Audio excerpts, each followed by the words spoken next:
पतलू दुकानदार ये बहुत दूर से आया भीख मांगने। अभी इन्होंने रास्ते में ना जेब भी काट ली है। तो इनका गुजर बसर ऐसी हो रहा है। अगर तू कोई मदद कर दे तो तू तो बड़े दिल वाला है। देख भाई टोपे भाई, ये जो तूने शुरू की 4 लाइनें बोली थी ना, तो उस पर तो मैं इसको धक्के मार के बाहर निकाल देता। आखिरी की जो तूने लाइन बोली है ना, तू बड़े दिल वाला है, तो बस इसके ऊपर रुक जाओ भाई।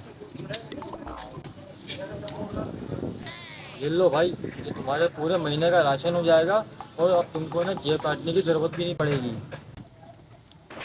उठाओ भाई, मैंने कहा था ना पतलू दुकानदार बड़े दिल वाला है। शिट यार, इसको मैं थोड़ा सा कैश और दे देता तो उसके काम में आसानी हो जाएगी। परेशान नहीं क्या बात है। एक्टिंग तो तूने बहुत अच्छी करी, लेकिन डायलॉग सारे मेरे थे। ये पकड़ 50 रुपये और अब निकल।